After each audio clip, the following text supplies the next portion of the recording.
Mythes, contes et légendes, tels que l'impossible devient possible. Au pied d'un grand arbre, souvent et partout, enfants, femmes et hommes se sont retrouvés autour du feu de la parole.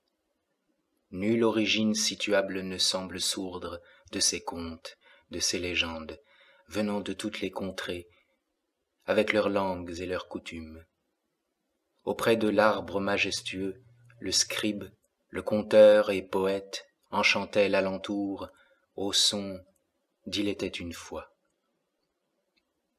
Les griots d'Afrique, les chamans amérindiens ou nordiques, les troubadours, parmi bien d'autres, jusqu'à de rares chanteurs et chanteuses d'aujourd'hui, tous enfants d'une poésie vivante et fertile, au rythme même d'une vie enchantée.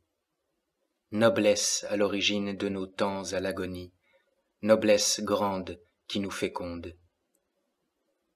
Jadis ou tout de suite, avec le peuple celte, Europe aura été aussi ce lieu. Pwyll, prince de Dyved.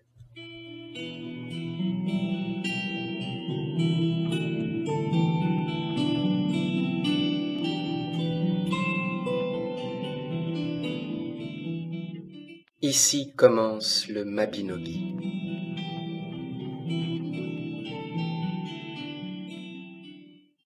Pwyll, prince de Dyved, régnait sur les 7 camps de trèfle de ce pays. Un jour qu'il était à Harbers, sa principale cour, il lui prit fantaisie d'aller à la chasse. L'endroit de ses domaines qu'il avait en vue pour la chasse, c'était Glencuch. Il partit la nuit même d'Harbers et arriva à Luin d'Iarwia, où il passa la nuit. Le lendemain, il se leva dans la jeunesse du jour et se rendit à Glencuch pour y lancer ses chiens sous bois. Son corps sonna le rassemblement pour la chasse. Il s'élança à la suite des chiens et perdit bientôt ses compagnons. Comme il prêtait l'oreille aux aboiements des chiens, il entendit ceux d'une autre meute. La voix n'était pas la même, et cette meute s'avançait à la rencontre de la sienne. À ce moment, une clairière s'offrit à sa vue, dans le bois, et au moment où sa meute apparaissait sur la lisière de la clairière, il aperçut un cerf fuyant devant l'autre. Il arrivait au milieu de la clairière lorsque la meute qui le poursuivait l'atteignit et le terrassa. Pwyll se mit à considérer la couleur de ses chiens sans plus songer au cerf. Jamais il n'en avait vu de pareil à aucun chien de chasse au monde. Ils étaient d'un blanc éclatant et lustré, et ils avaient les oreilles rouges, d'un rouge aussi luisant que leur blancheur. Pwyll s'avança vers les chiens, chassa la meute qui avait tué le cerf et appela ses chiens à la curée. À ce moment, il vit venir à la suite de la meute un chevalier, monté sur un grand cheval gris-fer, un cor de chasse passé autour du cou, portant un habit de chasse de laine grise. Le chevalier s'avança vers lui et lui parla ainsi. « Prince, je sais qui tu es, et je ne te saluerai point. »« C'est que tu es peut-être, répondit Pwyll, d'un rang tel que tu puisses t'en dispenser. Ce n'est pas assurément l'éminence de mon rang qui m'en empêche. Quoi donc, Seigneur? Par moi et Dieu ton impolitesse et ton manque de courtoisie. Quelle impolitesse, Seigneur, as-tu remarqué en moi? Je n'ai jamais vu personne en commettre une plus grande que de chasser une meute qui a tué un cerf et d'appeler la sienne à la curée. C'est bien là un manque de courtoisie, et quand même je ne me vengerai pas de toi. Par moi et Dieu, je te ferai mauvaise réputation pour la valeur de plus de 100 cerfs. Si je t'ai fait tort, je rachèterai ton amitié. De quelle manière? Ce sera selon ta dignité, je ne sais qui tu es. je suis roi couronné dans mon pays d'origine. Seigneur, bonjour à toi. Et de quel pays es-tu?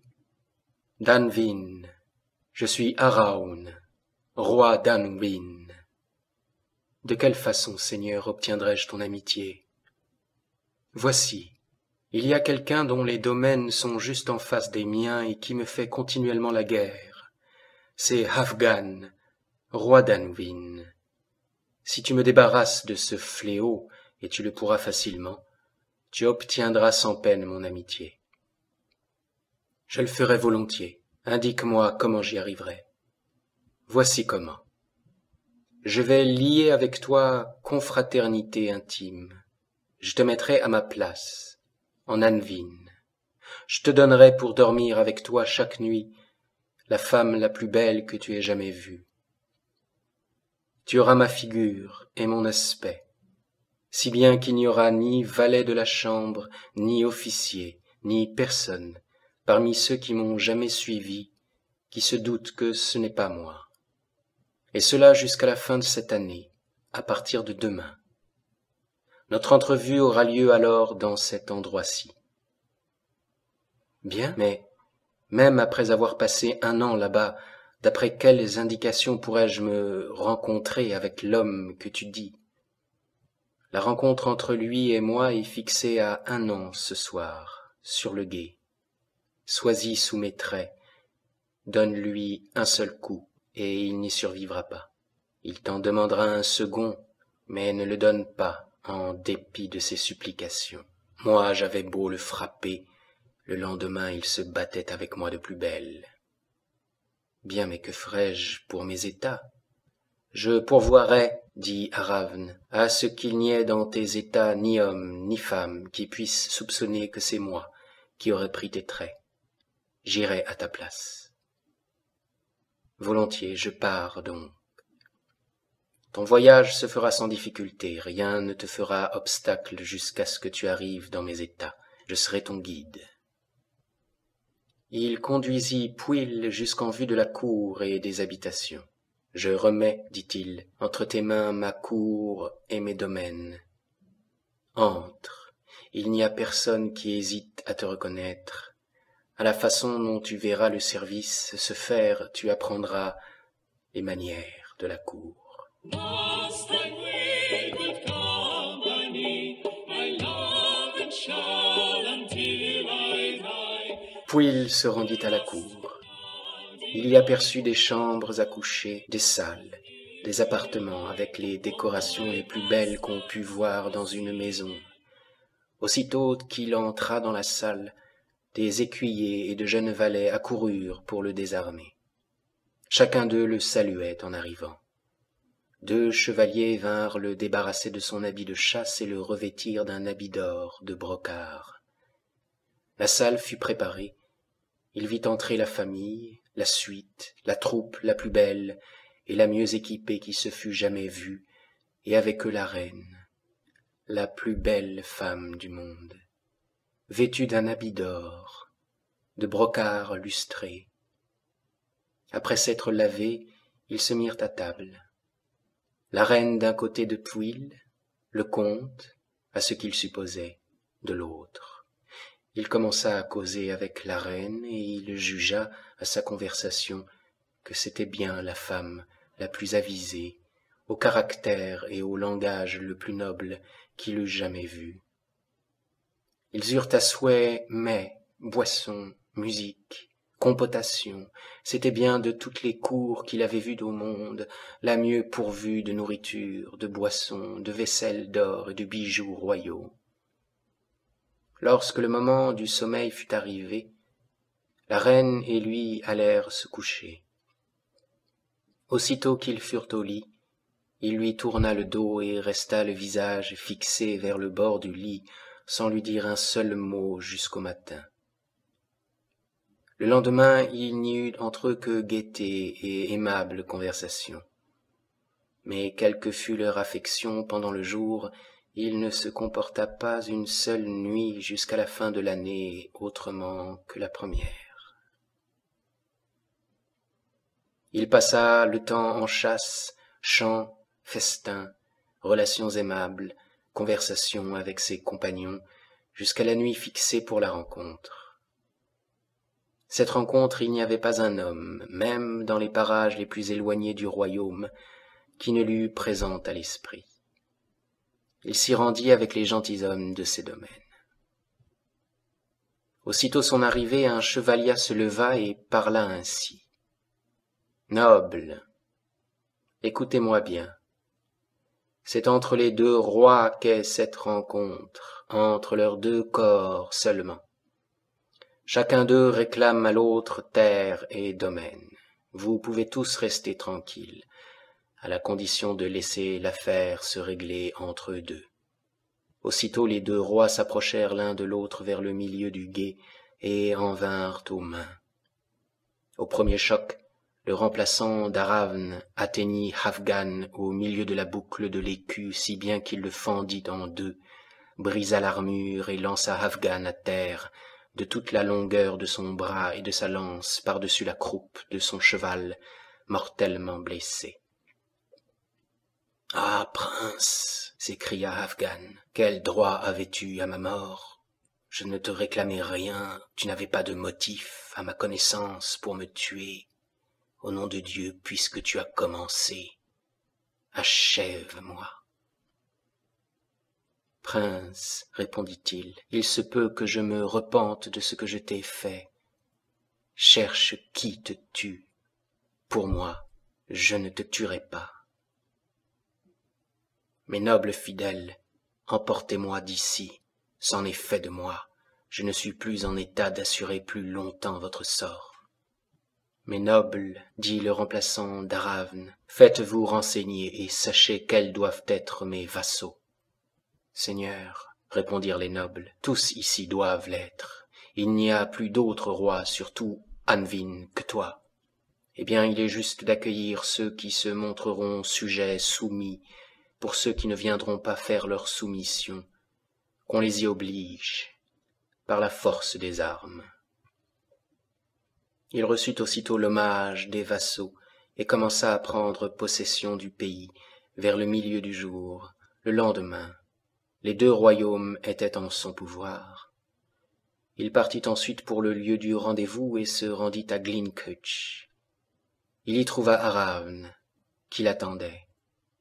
Chacun d'eux fit à l'autre joyeux accueil. « Dieu te récompense, dit Aravn. Tu t'es conduit en camarade, je l'ai appris. Quand tu seras de retour dans ton pays, ajouta-t-il, tu verras ce que j'ai fait pour toi. »« Dieu te le rende, répondit Pwyll. Aravn rendit alors sa forme et ses traits à Pwyll, prince de Dyved, et reprit les siens, puis il retourna à sa cour en Anvin.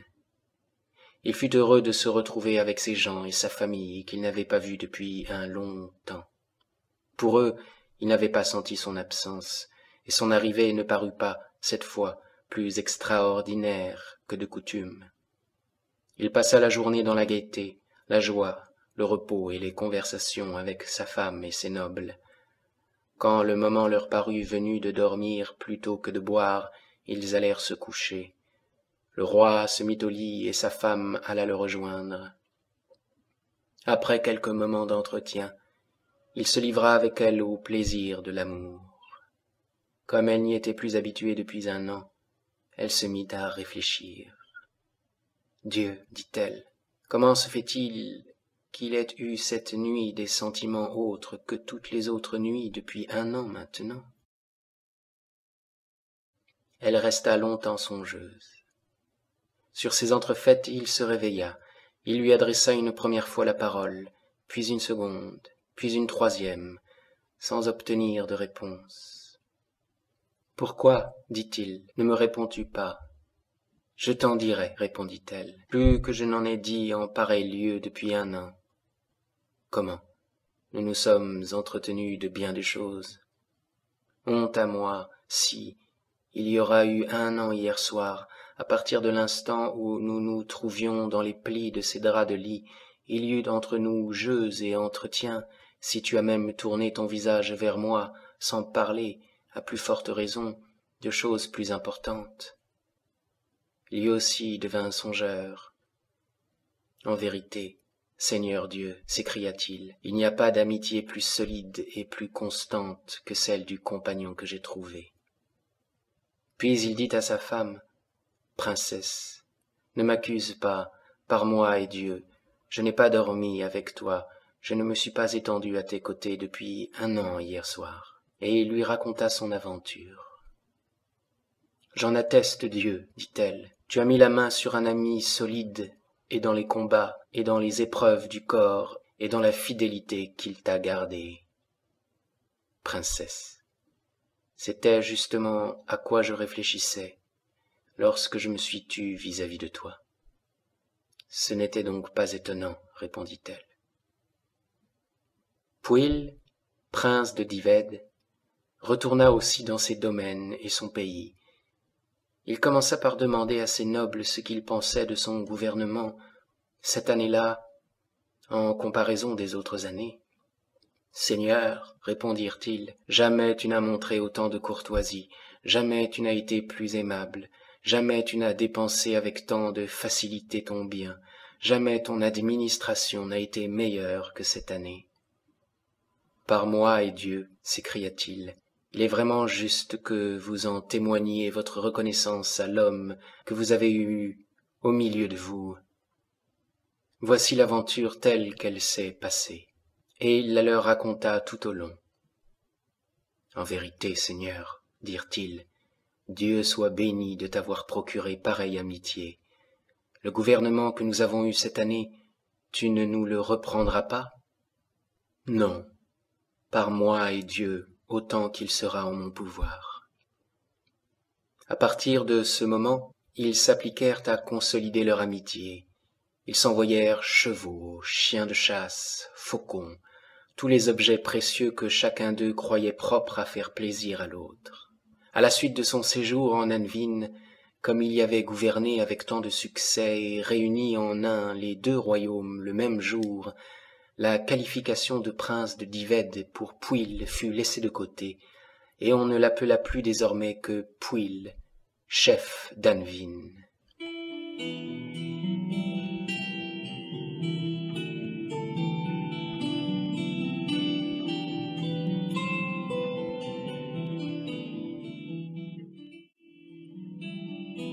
Un jour il se trouvait à Harbers, sa principale cour, où un festin avait été préparé, avec une grande suite de vassaux. Après le premier repas, Pwyll se leva, alla se promener, et se dirigea vers le sommet d'un tertre plus haut que la cour, que l'on appelait Gorsedd Harbers.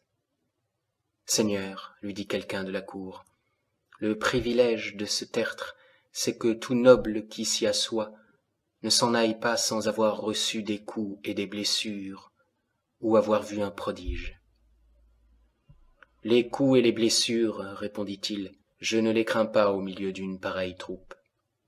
Quant au prodige, je ne serais pas fâché de le voir. Je vais m'asseoir sur le tertre. » C'est ce qu'il fit. Comme ils étaient assis, ils virent venir, le long de la grande route qui partait du tertre, une femme montée sur un cheval blanc pâle, gros, très grand. Elle portait un habit doré et lustré.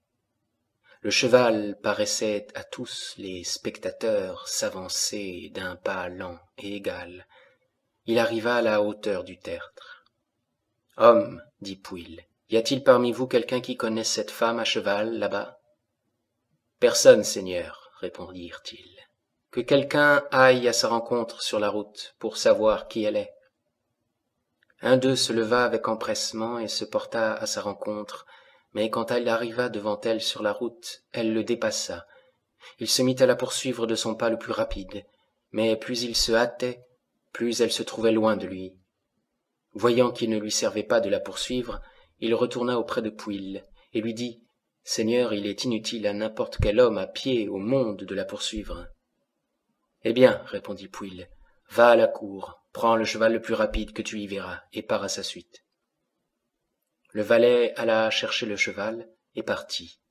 Arrivé sur un terrain uni, il fit sentir les éperons au cheval, mais plus il le frappait, plus elle se trouvait loin de lui, et cependant son cheval paraissait avoir gardé la même allure qu'elle lui avait donnée au début. Son cheval à lui faiblit. Quand il vit que le pied lui manquait, il retourna auprès de Pwyll. « Seigneur, dit-il, il est inutile à qui que ce soit de poursuivre cette dame. Je ne connaissais pas auparavant de cheval plus rapide que celui-ci dans tout le royaume, et cependant il ne m'a servi de rien de la poursuivre. »« Assurément, dit Pwyll, il y a là-dessous quelque histoire de sorcellerie. Retournons à la cour. » Ils y allèrent et y passèrent la journée. Le lendemain, ils y restèrent depuis leur lever jusqu'au moment de manger. Le premier repas terminé, Pwyll dit « Nous allons nous rendre au haut du tertre, nous tous qui y avons été hier. Et toi, dit-il à un écuyer, amène le cheval le plus rapide que tu connaisses dans les champs. » Le page obéit, ils allèrent au tertre avec le cheval. Ils y étaient à peine assis qu'ils virent la femme sur le même cheval, avec le même habit, suivant la même route. « Voici, dit Pwyll, la cavalière d'hier. Sois prêt, valet, pour aller savoir qui elle est. »« Volontiers, seigneur. » L'écuyer monta à cheval, mais avant qu'il ne fût bien installé en selle, elle avait passé à côté de lui en laissant entre eux une certaine distance.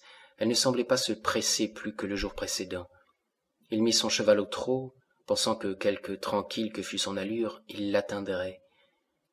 Comme cela ne lui réussissait pas, il lança son cheval à toute bride, mais il ne gagna pas plus de terrain que s'il eût été au pas.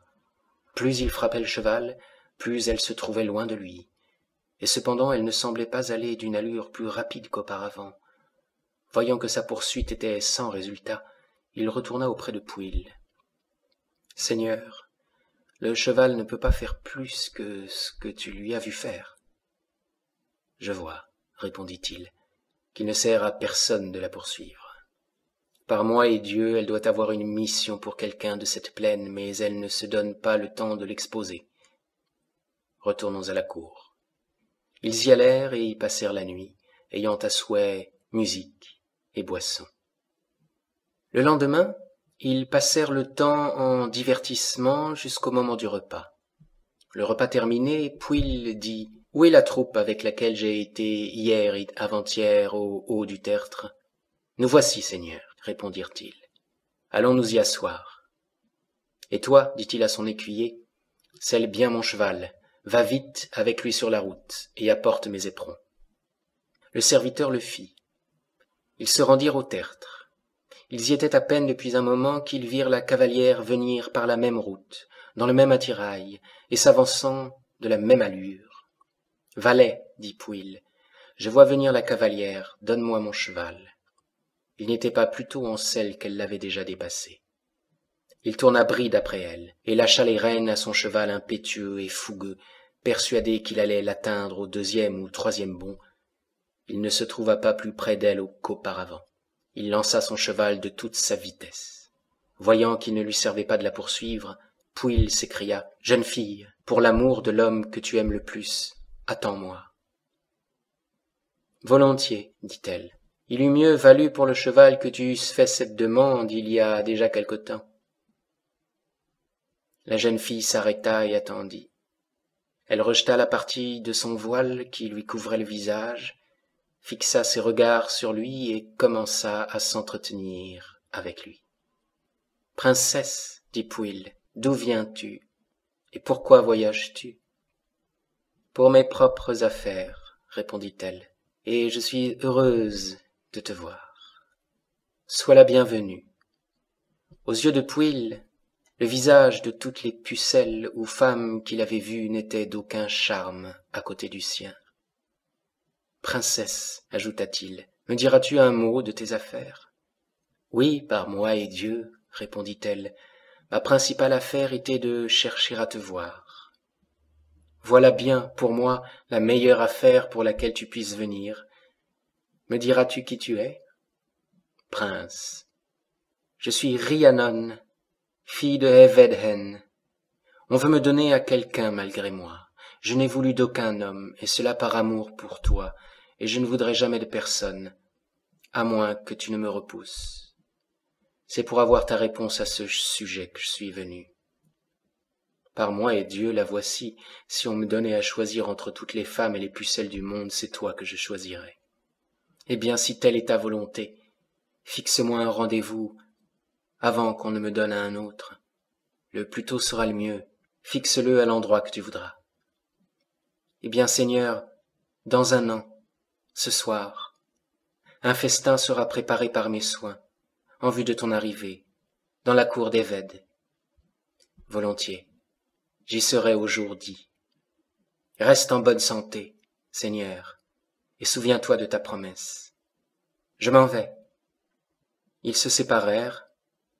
Pwyll revint auprès de ses gens et de sa suite. Quelques demandes qu'on lui fit au sujet de la jeune fille, il passait à d'autres sujets. Ils passèrent l'année à Harbers jusqu'au moment fixé. Il s'équipa avec ses chevaliers, lui 100e, et se rendit à la cour d'Évedhen. On lui fit bon accueil. Il y eut grande réunion, grande joie, et grands préparatifs de festin à son intention. On disposa de toutes les ressources de la cour d'après sa volonté. La salle fut préparée et on se mit à table. Évedhen s'assit à un des côtés de Pwyll, Rhiannon de l'autre, et après eux, chacun suivant sa dignité. On se mit à manger, à boire et à causer.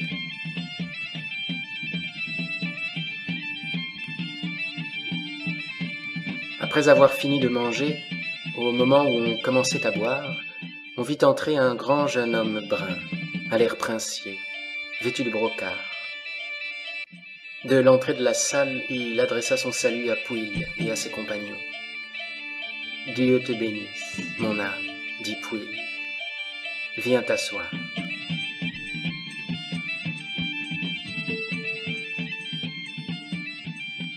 Non, répondit-il. Je suis un solliciteur et je vais exposer ma requête. Volontiers. Seigneur, c'est à toi que j'ai affaire et c'est pour te faire une demande que je suis venu. Quel qu'en soit l'objet, si je puis te le faire tenir, tu l'auras. Hélas, dit Rhiannon, pourquoi fais-tu une pareille réponse? Il l'a bien faite, princesse, dit l'étranger, en présence de ces gentilshommes. Quelle est ta demande, mon âme? Dit Pwyll. Tu dois coucher cette nuit avec la femme que j'aime le plus. C'est pour te la réclamer, ainsi que les préparatifs et approvisionnements du festin, que je suis venu ici. Pwyll resta silencieux, ne trouvant rien à répondre. « Tais-toi tant que tu voudras, s'écria Rhiannon. Je n'ai jamais vu d'homme faire preuve de plus de lenteur d'esprit que toi. »« Princesse, répondit-il, je ne savais pas qui il était. C'est l'homme à qui on a voulu me donner malgré moi, Gwawl, fils de Clot, personnage belliqueux et riche. Mais puisqu'il t'est échappé de parler comme tu l'as fait, donne-moi à lui pour t'éviter une honte. Princesse, je ne sais quelle réponse est la tienne, je ne pourrai jamais prendre sur moi de dire ce que tu me conseilles. Donne-moi à lui et je ferai qu'il ne m'aura jamais. Comment cela? Je te mettrai en main un petit sac. Garde-le bien. Il te réclamera le festin et tous ses préparatifs et approvisionnements, mais rien de cela ne t'appartient. Je le distribuerai aux troupes et à la famille. Tu lui répondras dans ce sens. Pour ce qui me concerne, je lui fixerai un délai d'1 an, à partir de ce soir, pour coucher avec moi. Au bout de l'année, trouve-toi avec ton sac, avec tes chevaliers, toi 100e, dans le verger là-haut. Lorsqu'il sera en plein amusement et compotation, entre, vêtu d'habits de mendiant, le sac en main, et ne demande que plein le sac de nourriture. Quand même on y fourrerait tout ce qu'il y a de nourriture et de boisson dans ces 7 cantrefs-ci, je ferai qu'il ne soit pas plus plein qu'auparavant. Quand on y aura fourré une grande quantité, il te demandera si ton sac ne sera jamais plein. Tu lui répondras qu'il ne le sera point. Si un noble très puissant ne se lève, ne presse avec ses pieds la nourriture dans le sac et ne dise « on en a assez mis », c'est lui que j'y ferai aller pour fouler la nourriture. Une fois qu'il sera entré, tourne le sac jusqu'à ce qu'il en ait par-dessus la tête et fais un nœud avec les courroies du sac. Aie une bonne trompe autour du cou, et aussitôt que le sac sera lié sur lui, sonne de la trompe. Ce sera le signal, convenu, entre toi et tes chevaliers, à ce son qu'ils fondent sur la cour. Gwawl dit à Pwyll, il est temps que je réponse au sujet de ma demande. Tout ce que tu m'as demandé de ce qui est en ma possession, répondit-il, tu l'auras. Mon âme, lui dit Rhiannon, pour le festin avec tous les approvisionnements, j'en ai disposé en faveur des hommes de Dyved, de ma famille et des compagnies qui sont ici. Je ne permettrai de le donner à personne. Dans un an ce soir, un festin se trouvera préparé dans cette salle, pour toi, mon âme, pour la nuit où tu coucheras avec moi. Gwawl retourna dans ses terres, Pwyll en Dyved, et ils y passèrent l'année, jusqu'au moment fixé, pour le festin dans la cour d'Evedhen. Gwawl, fils de Clut, se rendit au festin préparé pour lui. Il entra dans la cour et il reçut bon accueil. Quant à Pwyll, chef d'Anvin, il se rendit au verger avec ses chevaliers, lui 100e, comme le lui avait recommandé Rhiannon, muni de son sac. Il revêtit de lourds haillons et mit de grosses chaussures. Lorsqu'il sut qu'on avait fini de manger et qu'on commençait à boire, il marcha droit à la salle. Arrivé à l'entrée, il salua Gwawl et ses compagnons, hommes et femmes. « Dieu te donne bien, » dit Gwawl, « sois le bienvenu en son nom. »« Seigneur, » répondit-il, « j'ai une requête à te faire. Qu'elle soit la bienvenue, si tu me fais une demande convenable, tu l'obtiendras. » « Convenable, Seigneur, je ne demande que par besoin. Voici ce que je demande. Plein le petit sac que tu vois de nourriture. Voilà bien une demande modeste, je te l'accorde volontiers, apportez-lui de la nourriture. » Un grand nombre d'officiers se levèrent et commencèrent à remplir le sac. On avait beau en mettre, il n'était pas plus plein qu'en commençant. « Mon âme, dit Gwawl, ton sac sera-t-il jamais plein?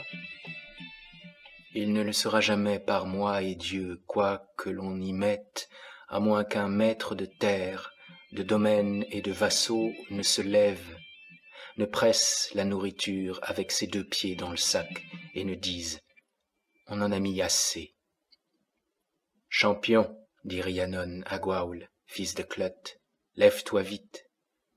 Volontiers, répondit-il. Il se leva et mit ses 2 pieds dans le sac.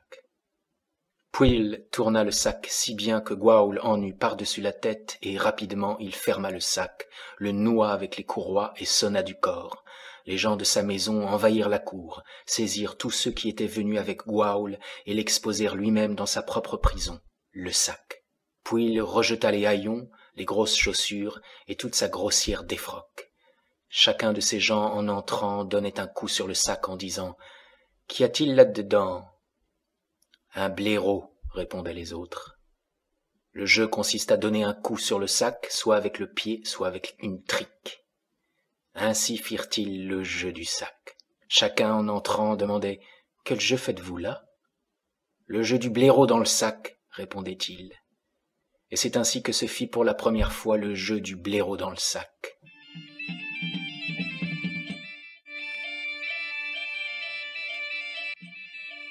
Seigneur, dit l'homme du sac à Pwyll, si tu voulais m'écouter, ce n'est pas un traitement qui soit digne de moi que d'être ainsi battu dans ce sac. Seigneur, dit aussi Evedhen, il dit vrai, ce n'est pas un traitement digne de lui. Eh bien, répondit Pwyll, je suivrai ton avis à ce sujet. Voici ce que tu as à faire, dit Rhiannon. Tu es dans une situation qui te commande de satisfaire les solliciteurs et les artistes. Laisse-le donner à chacun à ta place et prends des gages de lui, qu'il n'y aura jamais ni réclamation ni vengeance à son sujet. Il est assez puni. J'y consens volontiers, dit l'homme du sac. J'accepterai, dit Pwyll, si c'est l'avis d'Eved et de Rhiannon. C'est notre avis, répondirent-ils. J'accepte donc. Cherchez des cautions pour lui. Nous le serons, nous, répondit Évède, jusqu'à ce que ces hommes soient libres et répondent pour lui. Là-dessus, on le laissera sortir du sac et on délivrera ses nobles. Demande maintenant des cautions à Gwawl, dit Évède à Pwyll. Nous connaissons tous ceux qu'on peut accepter de lui. Évède énuméra les cautions. Maintenant, dit Gwawl à Pwyll, arrange toi-même le traité. Je me contente, répondit-il, de celui qu'a proposé Rhiannon. Cet arrangement fut confirmé par les cautions. En vérité, Seigneur, dit alors Gwawl, je suis moulu et couvert de contusions. J'ai besoin de bain. Avec ta permission, je m'en irai et je laisserai des nobles ici à ma place pour répondre à chacun de ceux qui viendront vers toi en solliciteurs. Je le permets volontiers, répondit Pwyll. Gwawl retourna dans ses terres. On prépara la salle pour Pwyll, ses gens et ceux de la cour en outre. Puis tous se mirent à table et chacun s'assit dans le même ordre qu'il y avait un an pour ce soir-là. Ils mangèrent et burent. Quand le moment fut venu, Pwyll et Rhiannon se rendirent à leur chambre. La nuit se passa dans les plaisirs et le contentement. Le lendemain, dans la jeunesse du jour, Rhiannon dit « Seigneur, lève-toi et commence à satisfaire les artistes. Ne refuse aujourd'hui à personne ce qu'il te demandera. » « Je le ferai volontiers, dit Pwyll. Et aujourd'hui et les jours suivants, tant que durera ce banquet. » Pwyll se leva et fit faire une publication invitant les solliciteurs et les artistes à se montrer, et leur signifiant qu'on satisferait chacun d'eux suivant sa volonté et sa fantaisie, ce qui fut fait. Le banquet se continua et, tant qu'il dura, personne n'éprouva de refus. Quand il fut terminé, Pwyll dit à Évède, « Seigneur, avec ta permission, je partirai pour Dyved demain. » « Eh bien, répondit Évède, que Dieu aplanisse la voie devant toi. Fixe le terme et le moment où Rhiannon ira te rejoindre. » « Par moi et Dieu, répondit-il, nous partirons tous les deux ensemble d'ici. »« C'est bien ton désir, Seigneur ? » ?»« Oui, par moi et Dieu. » Ils se mirent en marche le lendemain pour Dyved et se rendirent à la cour d'Arbers, où un festin avait été préparé pour eux. De tout le pays, de toutes les terres, accoururent autour d'eux les hommes et les femmes les plus nobles. Rhiannon ne laissa personne sans lui faire un présent remarquable, soit collier, soit anneau, soit pierre précieuse. Ils gouvernèrent le pays d'une façon prospère cette année, puis une seconde. Mais la troisième, les hommes du pays commencèrent à concevoir de sombres pensées, en voyant sans héritier un homme qu'ils aimaient autant, qu'ils faisaient leur seigneur et leur frère de lait. Ils le prièrent de se rendre auprès d'eux. La réunion eut lieu à Presle, en Dyved. « Seigneur, lui dirent-ils, nous ne savons si tu vivras aussi vieux que certains hommes de ce pays, et nous craignons que tu n'aies pas d'héritier de la femme avec laquelle tu vis. Prends-en donc une autre, qui te donne un héritier. Tu ne dureras pas toujours. Aussi, quand même tu voudrais rester ainsi, nous ne te le permettrions pas. » « Il n'y a pas encore longtemps, répondit Pwyll, que nous sommes ensemble. Il peut arriver bien des choses. Remettez avec moi cette affaire d'ici à un an. Convenons de nous réunir aujourd'hui dans un an, et alors je suivrai votre avis. » On convint du délai. Avant le terme fixé, un fils lui naquit, à Arbers même. La nuit de sa naissance, on envoya des femmes veiller la mère et l'enfant. Les femmes s'endormirent, ainsi que Rhiannon, la mère. Ces femmes étaient au nombre de 6. Elles veillèrent bien une partie de la nuit, mais dès avant minuit, elles s'endormirent et ne se réveillèrent qu'au point du jour. Aussitôt réveillées, leurs yeux se dirigèrent vers l'endroit où elles avaient placé l'enfant. Il n'y avait plus trace de lui. « Hélas !» s'écria une d'elles, « l'enfant est perdu. »« Assurément, dit une autre, On trouvera que c'est une trop faible expiation pour nous de la perte de l'enfant que de nous brûler ou de nous tuer. Y a-t-il au monde, s'écria une autre, un conseil à suivre en cette occasion? Oui, répondit une d'elles, j'en sais un bon. Lequel? Dirent-elles toutes. Il y a ici une chienne de chasse avec ses petits. Tuons quelques-uns des petits. Frottons de leur sang le visage et les mains de Rhiannon. Jetons les os devant elle et jurons que c'est elle qui a tué son fils. Notre serment à nous six l'emportera sur son affirmation à elle seule. Elles s'arrêtèrent à ce projet.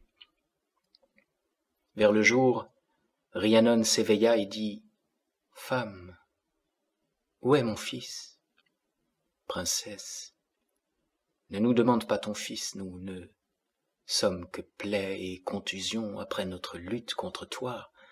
Jamais, en vérité, nous n'avons vu autant de force chez une femme. Il ne nous a servi de rien de lutter contre toi. Tu as toi-même mis en pièces ton fils. Ne nous le réclame donc pas. » « Malheureuse, répondit-elle, par le Seigneur Dieu qui voit tout, ne faites pas peser sur moi une fausse accusation. Dieu qui sait tout sait que c'est faux.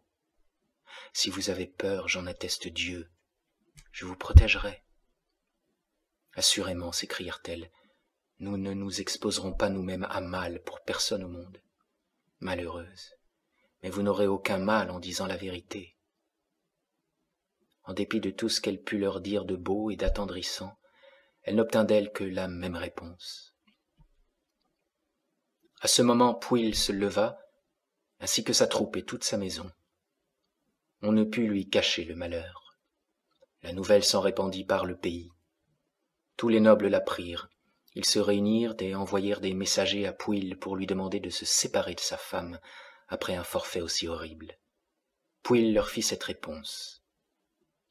« Vous ne m'avez demandé de me séparer de ma femme que pour une seule raison, c'est qu'elle n'avait pas d'enfant. Or, je lui en connais un. Je ne me séparerai donc pas d'elle. Si elle a mal fait, qu'elle en fasse pénitence. » Rhiannon fit venir des docteurs et des sages, et il lui parut plus digne d'accepter une pénitence que d'entrer en discussion avec les femmes. Voici la pénitence qu'on lui imposa. Elle resterait pendant 7 ans de suite à la cour d'Harbers, s'assoirait chaque jour à côté du montoir de pierre qui était à l'entrée, à l'extérieur, raconterait à tout venant qui lui paraîtrait l'ignorer toute l'aventure, et proposerait aux hôtes et aux étrangers, s'ils voulaient le lui permettre, de les porter sur son dos à la cour. Il arriva rarement que quelqu'un consentît à se laisser porter. Elle passa ainsi une partie de l'année. En ce temps-là, il y avait comme seigneur à Gwen Iskeud Ternon Tvir Vliant. C'était le meilleur homme du monde. Il avait chez lui une jument qu'aucun cheval ou jument dans tout le royaume ne surpassait en beauté. Tous les ans dans la nuit des calendes de mai, elle mettait bas, mais personne n'avait jamais de nouvelles du poulain. Un soir, Ternon dit à sa femme, « Femme, nous sommes vraiment bien nonchalants. Nous avons chaque année un poulain de notre jument et nous n'en conservons aucun. »« Que peut-on y faire ?» répondit-elle. « Que la vengeance de Dieu soit sur moi, si, cette nuit, qui est celle des calendes de mai, je ne sais quel genre de destruction m'enlève ainsi mes poulains. » Il fit rentrer la jument, se revêtit de son armure et commença sa garde. Au commencement de la nuit, la jument mit bas un poulain grand et accompli, qui se dressa sur ses pieds immédiatement. Ternon se leva et se mit à considérer les belles proportions du cheval. Pendant qu'il était ainsi occupé, il entendit un grand bruit, et aussitôt après, il vit une griffe pénétrer par une fenêtre, qui était sur la maison, et saisir le cheval par la crinière. Ternon tira son épée et trancha le bras à partir de l'articulation du coude, si bien que cette partie et le poulain lui restèrent à l'intérieur. Là-dessus, tumulte et cris perçants se firent entendre. Il ouvrit la porte et s'élança dans la direction du bruit. Il n'en voyait pas l'auteur à cause de l'obscurité, mais il se précipita de son côté et se mit à sa poursuite. S'étant souvenu qu'il avait laissé la porte ouverte, il revint. À la porte même, il trouva un petit garçon emmailloté et enveloppé dans un manteau de brocart. Il le prit. L'enfant était fort pour l'âge qu'il paraissait.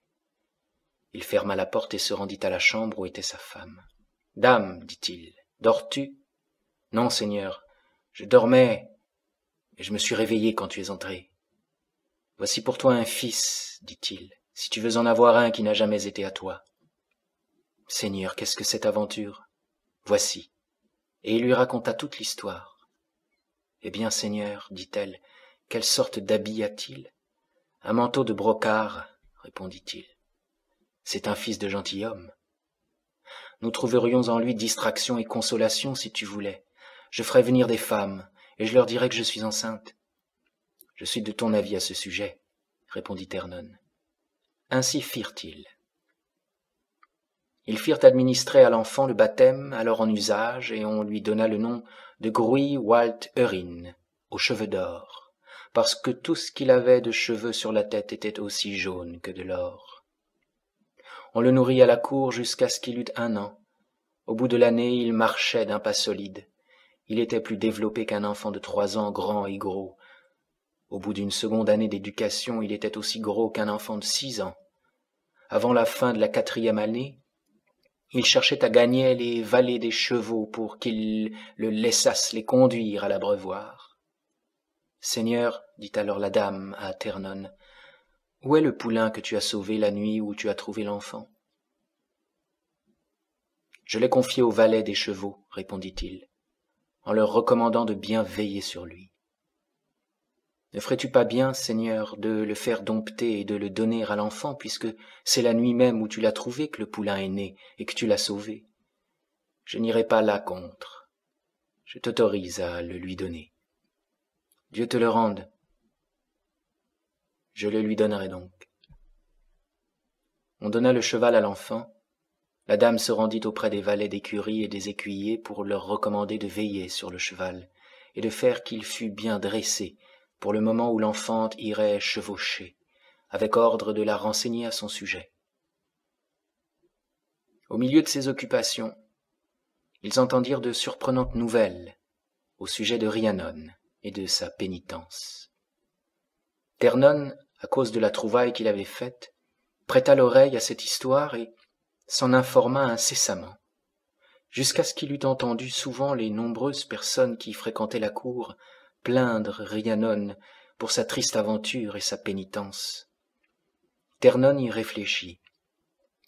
Il examina attentivement l'enfant et trouva qu'à la vue, il ressemblait à Pwyll, chef d'Anvn, comme il n'avait jamais vu fils ressembler à son père. L'aspect de Pwyll lui était bien connu, car il avait été son homme autrefois. Il fut pris ensuite d'une grande tristesse à la pensée du mal qu'il causait en retenant l'enfant, lorsqu'il le savait fils d'un autre. Aussitôt qu'il trouva à entretenir sa femme en particulier, il lui remontra qu'il ne faisait pas bien de retenir l'enfant et de laisser ainsi peser tant de peine sur une dame comme Rhiannon, l'enfant étant le fils de Pwyll, chef d'Anvn. La femme de Ternon tomba d'accord avec lui pour envoyer l'enfant à Pwyll. Nous en recueillerons, dit-elle, 3 avantages. D'abord, remerciements et aumônes pour avoir fait cesser la pénitence de Rhiannon. Des remerciements de la part de Pwyll pour avoir élevé l'enfant et le lui avoir rendu. En 3e lieu, si l'enfant est de noble nature, il sera notre fils nourricier et nous fera le plus de bien qu'il pourra. Ils s'arrêtèrent à cette résolution. Pas plus tard que le lendemain, Ternon s'équipa avec ses chevaliers, lui 3e, son fils 4e, monté sur le cheval dont il lui avait fait présent. Ils se dirigèrent vers Harbers et ne tardèrent pas à y arriver. Ils aperçurent Rhiannon assise, à côté du montoir de pierre. Lorsqu'ils arrivèrent à sa hauteur, elle leur dit « Seigneur, n'allez pas plus loin. Je porterai chacun de vous jusqu'à la cour. C'est là ma pénitence pour avoir tué mon fils et l'avoir moi-même mis en pièces. » « Dame, répondit Ternon, je ne crois pas qu'un seul de nous ici aille sur ton dos. »« Aille qui voudra, dit l'enfant, pour moi je n'irai pas. »« Ni nous non plus, assurément, mon âme, dit Ternon. Ils entrèrent à la cour où on les reçut avec de grandes démonstrations de joie. On commençait justement un banquet. Pwyll venait de faire son tour de Dyved. Ils se rendirent à la salle et allèrent se laver. Pwyll fit bon accueil à Ternon. On s'assit, Ternon, entre Pwyll et Rhiannon, ses deux compagnons plus haut, à côté de Pwyll, et l'enfant entre eux. Après qu'on eut fini de manger et que l'on commença à boire, ils se mirent à causer. Ternon, lui, raconta toute l'aventure de la jument et de l'enfant. Comme l'enfant avait passé pour le sien et celui de sa femme, comment il l'avait élevé. « Voici ton fils, princesse, » ajouta-t-il. « Ils ont bien tort, ceux qui t'ont faussement accusé. Quand j'ai appris la douleur qui t'accablait, j'en ai éprouvé grande peine et compassion. Je ne crois pas qu'il y ait dans toute l'assistance quelqu'un qui ne reconnaisse pas l'enfant pour le fils de Pwyll. »« Personne n'en doute, » répondirent-ils tous. « Par moi et Dieu, mon esprit serait délivré de son souci, si c'était vrai. »« Princesse, » s'écria Pendaran d'Yved, « tu as bien nommé ton fils, Pryden, délivré du souci. Cela lui va parfaitement. Pryden, fils de Pwyll, chef d'Anvin. Voyez, dit Rhiannon, si son propre nom à lui ne lui irait pas mieux encore. Quel nom a-t-il? Dit Pandara de Dyved. Nous lui avons donné le nom de Gruy Alt Eurin, cheveux d'or. Pryden sera son nom, dit Pendaran. Rien de plus juste, dit Pwyll, que de lui donner le nom qu'a dit sa mère lorsqu'elle a eu à son sujet joyeuse nouvelle. On s'arrêta à cette idée. Ternon, dit Pwyll, Dieu te récompense pour avoir élevé cet enfant jusqu'à cette heure. Il est juste aussi que lui-même, s'il est vraiment noble, te le rende. Seigneur, répondit-il, pas une femme au monde n'aura plus de chagrin après son fils que la femme qui l'a élevé n'en aura après lui. Il est juste qu'il ne nous oublie ni moi ni elle pour ce que nous avons fait pour lui. Par moi et Dieu, répondit Pwyll, tant que je vivrai, je te maintiendrai, toi et tes biens, tant que je pourrai maintenir les miens à moi-même. Quand ce sera son tour, il aura encore plus de raison que moi de te soutenir. Si c'est ton avis et celui de ces gentilshommes, comme tu l'as nourri jusqu'à présent, nous le donnerons désormais à élever à Pendaran d'Yved. Vous serez compagnons, et pour lui, tous les deux, père nourricier. C'est une bonne idée, dit chacun. On donna donc l'enfant à Pendaran de Dyved. Les nobles du pays partirent avec lui. Ternon Tuir Vliant et ses compagnons se mirent en route, au milieu des témoignages d'affection et de joie. Il ne s'en alla pas sans qu'on lui eût offert les joyaux les plus beaux, les chevaux les meilleurs et les chiens les plus recherchés. Mais il ne voulait rien accepter. Ils restèrent ensuite dans leur domaine. Pryden, fils de Pwyll, chef d'Anvin, fut élevé avec soin, comme cela se devait, jusqu'à ce qu'il fût devenu le jeune homme le plus agréable, le plus beau et le plus accompli en toute prouesse qu'il y eut dans tout le royaume. Ils passèrent ainsi des années, jusqu'au moment où le terme de l'existence arriva pour Pwyll, chef d'Anvin. Après sa mort, Pryden gouverna les 7 cantrefs de Dyved d'une façon prospère, aimé de ses vassaux et de tous ceux qui l'entouraient. Ensuite, il ajouta à ses domaines les 3 cantrefs d'Istrav Tvi et 4 cantrefs de Seredigam. On les appelle les 7 cantrefs de Sésilifch. Il fut occupé à ses conquêtes jusqu'au moment où il lui vint à l'esprit de se marier. Il choisit pour femme Kiksva, fille de Gwyn Gohau, fils de Glow Walt Lidan, fils de Casnar Vledik, de la race des princes de cette île. Ainsi se termine cette branche des Mabinogion.